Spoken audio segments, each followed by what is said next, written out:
What's up, guys? It's your boy Trente Jones here, and today we are doing another YouTube video. Thanks for the support on the last video. This video will be about the draft and what I'm thinking about all the Michigan guys and anything controversial during the draft. So if you like the content, if you want more, hit the comments, like, subscribe, hit the notification bell. Appreciate you. Love you, boys. Let's get right into it. So let's get right into it. Listen, thoughts on the draft.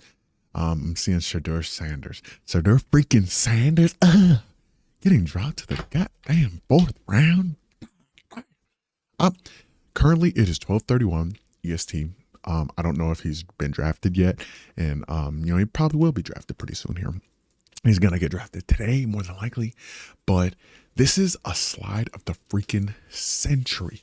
Listen, the NFL, they care about their money. They want to get a good return on their investment, and they also want to be successful. My thing is, the league is slimy. If they don't like you, you're not coming back. Colin Kaepernick, when he took his stand, took the knee, you can say what you want about the American flag, this, that, the other. The president at the time was like, yo, that's not cool. And then after that, some people slid some notes around. Never seen the league again. Listen, if the people up there, the owners, don't like what you did, if you say something against their political views, you're done. Look at Dwight Howard. He said free Palestine. I don't even know about the Palestine and Israel thing. I'm not into it. You know what I'm saying? That's just not who I am. Maybe I should be. I don't know. I'm just unaware and ignorant of the whole situation. But he said free Palestine, and he damn near got kicked out of the league. Listen, the owners do not like it when you go against their political views. And if you do something that's arrogant or flashy, especially as a black QB, yeah, you're not getting a second chance. So when Shedeur came out with the, you know what I'm saying, that whole thing, making music, who your dad is, listen, they're not going to take that lightly. And it's unfortunate because I like Shedeur. I think he's one of the better QBs in the draft. He's very patient. He makes accurate throws. His O-line wasn't great until this past season and still wasn't like all that, you know what I'm saying? Like they had the freshman tackle and then the walk-on freshman center. Those two dudes were dogs. The people around them were pretty good. But my thing is, dog, they will rather take the freaking tall, like 26-year-old injury-prone QB, and they'll take a small, like Kyler Murray, but not as athletic, Dylan Gabriel. They'll take freaking Jalen Milroe. Now, Jalen Milroe, that's a situation where I'm like, pretty valid because I would draft it too. He's kind of cold. Like Jalen Milroe, he's one of those dudes who, like, you gotta, like Anthony Richardson, they took him at number 4. I'm pretty sure if I'm not mistaken. Colts took him at number 4. And Jalen Milroe's better than that guy. So when you're an athletic freak, sometimes you get drafted a little bit higher than you're supposed to. But yeah, dog, very unfortunate for Shedeur Sanders. But now going on to the Michigan fellas, on the Mason Graham side of things, you got Jawan Briggs and Shelby Harris. And honestly, I think from the reports, it says that Shelby Harris has been questionable for this upcoming season. He is a little bit older. He was born in 1991, so he's like 9 years older than Mason Graham. So I'm pretty sure with him being a 7th round draft pick and obviously him being in the league for a while, bouncing around here and there, they're going to try to have Mason Graham come in there and be a little bit more explosive in the pass game and also hold it down in the run game. Jawan Briggs, that's my guy. He was drafted to a different team, but then got traded to the Browns, and then Mason Graham came in. Now it's probably going to be Malik Collins and Mason Graham holding down the fortress. And honestly, Malik Collins is low-key a veteran, so honestly, I would like to see Mason Graham use that knowledge and use that defensive scheme to kind of like elevate his game.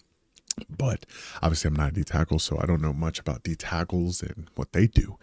But I know that him, Myles Garrett, and Isaiah McGuire will, provide more of a explosive defense because Myles Garrett is obviously already like one of the best defensive players in the league. So him being on the outside and providing that pressure will lead to Mason Graham becoming a better defensive lineman in the long run. So that's enough from Mason Graham. Wait a freaking second. You got DeAndre Swift, DJ Moore, Roma Dunze, Luther Burden, Cole Kmet, and Colston Loveland. Yeah. Yo, the offense for the Bears might be insane. Hold on. Yeah, if every one of those dudes can stay healthy, yeah, this is going to be one of the best offenses in the country. Now, their front office isn't something that I necessarily like because they have been coached up pretty weird. And just like not like saying I could be a better coach. It's more like comparatively to the other teams.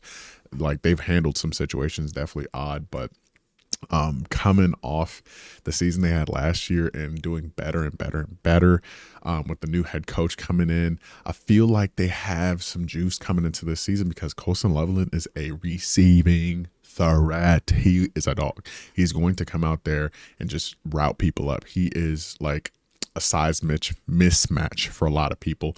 And he's just fast. He's very like he got that break off speed. You know what I'm saying? His hands are undeniable, and his catch radius is crazy. Not the glaze, but yeah, no, that's gonna be actually insane. Their issue is not going to be threats. You know what I'm saying? They got running backs, wide receivers, tight ends. Their issue is O line. O line. You got Braxton Jones, Joe Thuney. Joe Thuney's good. Drew Dalman. And then who's the right tackle? Ozzy Trapilo. But you got Darnell Wright. If Darnell Wright can lock in, he'll be good because Darnell Wright was at Tennessee and he was balling at right tackle. So I feel like he can come in and help out with the O-line. Joe Thuney, I'm pretty sure he was on the Chiefs. Yeah, he was good, but then got traded. So yeah, honestly, O-line, if they can lock in as a group, obviously they have dogs on the O-line, but as a group, the biggest issue for most O-lines is they don't have that cohesiveness. They don't have that brotherhood.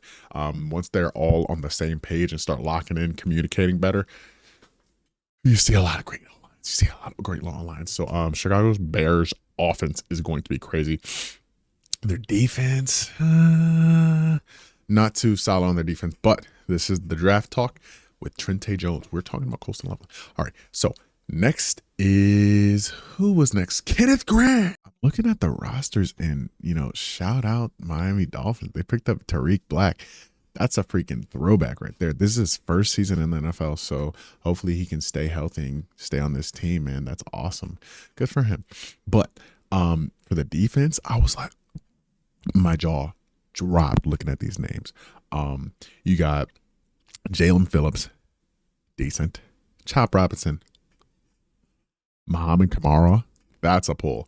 He's from Colorado State, and he was one of the most athletic defensive linemen that I have ever gone against, ever. I was in college ball for 5 years. We played Colorado State, and he was one of the only people who got a sack on me. I wasn't like all pro, all American, but I only gave up 2 sacks, and one of them was against him. So he's a dog. His twitch is ridiculous. So they're definitely building a squad, and then they got Benito Jones and Kenneth Grant. Yeah, Mac Dickerson. Yeah, that's gonna be a crazy defense. That's gonna be a crazy defense at the line at least, and then yeah, then you got Tyreek Hill, Tariq Black, Jalen Waddle on offense. Yeah. So they're building a squad there. Obviously, this is the NFL, so it's gonna be here and there. But damn, just star power. Yeah, that Miami team is going to be good. Now their biggest thing might be Tua staying healthy because if he gets hurt, that fucking Zach Wilson, my boy, you're gonna be cooked. So I digress. Keep Tua healthy because if he gets hit one too many times, he might be done. One more good hit, he's done. I'm praying for him. I really wanted him to retire. I didn't want him to keep going because that shit is serious. After like 5, bro, your brain starts to see things, bro. It's your brain. It's your health. It's the water inside your brain, your skull, not protecting anything, okay? So, yeah, dog, it's cooked, brother. It's cooked. All right. On to the next person. Let's go. Will Johnson is such a freaking crazy athlete, bro. I was surprised to see him drop that far to the freaking Cardinals, right?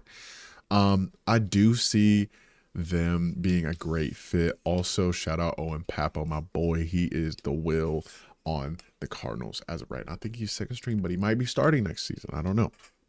But yeah, no, freaking I saw freaking Will Johnson drop to the middle of the second round. God, no, bro. What are we doing? Freaking snagged by the Cardinals. I low key forgot they existed. It was honestly like in the back of my mind, obviously, because they're in the league. But like when you think of like NFL teams, if you're not from Arizona or like heavily influenced by Arizona by some way, you're not thinking about the freaking Cardinal. Yeah. But I do like Arizona. Arizona's fun though. Arizona's fun though. But nah, bro. The reason why he dropped that far was because of the injury concerns and him not participating in the combine or the Senior Bowl and barely doing stuff at Pro Day. So they're probably thinking, is he injury prone? Is he going to get hurt again? They want their return on investment. You know, I said that earlier, but yeah, dog, I feel like he'll be okay. I feel like he'll be okay. He'll get a lot of great reps with the Cardinals offense because I know they have what's his name at wide receiver, Marvin Harrison. He's already a starter because he's a dog. But Will Johnson, yeah, and him dropping was crazy, but it's not that crazy because the NFL is dirty. They will grime you if they can. So obviously with Shedeur. By the way, update. It is 116, almost at 15. He's still not drafted in the fourth round yet. I'm starting to think he's not going to get drafted. He might get drafted really late. But here's the thing about getting drafted late, guys. When you okay, put it like this: first round, second round, they want you to be a starter instantly. First round, especially, like you're going to be a starter. If you're not, they'll live with it. They'll keep you on the team practice squad. You know what I'm saying? Third, fourth, fifth. They want you to be a contributor. They want you to contribute early, be on the team, be on the active roster, be a dog, right? Fifth, sixth, seventh. If you're not a starter, if you're not playing, if you're not good, they might cut you. They might just pay you that money and get you the fuck out of there. You know what I'm saying? You're very expendable, especially at quarterback. They move on from quarterbacks very fast, especially when they're backups. If they're not a good backup or if somebody they can't necessarily see them moving forward with, you are almost like a placeholder. You're almost like a placeholder. You're almost like someone who is just kind of there just in case something goes wrong. Like, for example, Kirk Cousins and RG3, right?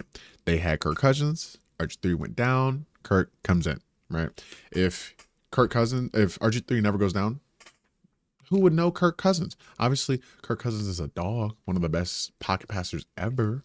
And you can't say he's not because look at his freaking bank account. They pay him so much money. They keep paying him money. Keep giving him money, money, money. Clearly, they want the man. So yeah, bro. So yeah, dropping lower and lower and lower definitely hurts your how should I put it? Your extra chances. You know what I'm saying? First round, second round, they're gonna give you a lot of chances. Seventh, undrafted, you basically get one or two chances, maybe two, maybe. You understand? So, yeah, I'm praying for the dog, man. Obviously, monetarily, he's gonna be okay, but yeah, it's just unfortunate for his NFL career. On to the next one, Josiah Stewart. We're coming. Josiah freaking Stewart. I don't know where to start, but when you got a defense like the Chargers, oh my gosh, you got Khalil Mack still kicking. You got Bud Dupree, dog. Tremont Morris, brash. He was elite from high school, and him just being on the team is obviously going to be good for their depth. You got Justin Eboigbe, God, dog. Ooh, his strong eye. They're probably gonna have him playing like the start, like the five, the four wide. Dang, he about my size. Yeah, he big. That's a big fella right now. And you got Deshaun Hand, obviously vet. But yeah, that D line is kind of crazy. Like I'm looking through all these teams and I'm like, damn, these D lines and O lines are kind of crazy. The Chargers, yeah, bro. The Chargers, they're definitely going to use Josiah Stewart as that like rushing guy because right now they got a lot of big dudes who can rush the passer kind of, but they don't got like a pass rusher. You know what I'm saying? Like he's a passionate pass rusher. They have a lot of run stoppers, and their defense is already pretty crazy. Honestly, I feel like they're gonna take a big step in the right direction this year. They got my boy Joe Alt, Carson Barnhizzle, second string left guard. That's what's up. That's what's up. You got Slater, left tackle. Yeah, nah, their O line D line isn't gonna be bad, man. O line D line isn't gonna be bad. But Josiah Stewart, he is very strong in the run because he's very explosive. He gets under people's pads because he just has natural leverage. Shorter, right? He's not like short. He's not like 5'11", but he is short. He's like 6'2", maybe 6'1". But yeah, he's fast, explosive. He reminds me of Uche. He reminds me of Uche a little bit, where he's like, he's not necessarily going to run around you, but he doesn't want to. He wants to threaten to run around you and then run through you. That's what he wants to do. But he will run around you if you let him, right? Because he is a faster guy. He's not like anybody like shoot like Von Miller. He's not like a Von Miller where he's gonna literally dip under that shoulder and completely disregard anything like that. So yeah, dog. This draft, man, so far, it hasn't been anything too crazy besides the Shedeur Sanders thing, but I'm looking, it's updating right now, and yeah, he's still not drafted. Not a lot of running backs drafted, to be honest. They're just now getting running backs like Cam Scatabo and Trevor Etienne, but yo, Scatabo with New York, not bad, not bad. Oh, dang, 3 running backs all in the 4th round. Because looking at it, they just drafted the Virginia Tech running back too for the Jaguars. Interesting. Anyways, yeah, bro, that's the video. Stay blessed, man. If y'all like the content, like, subscribe, comment. If you stayed this far, man, go to my Instagram, go into that bio and join that broadcast channel. I would appreciate that a lot. I do send updates there, but yeah, guys, if you liked it, let me know what you think. I'll talk to y'all later, man.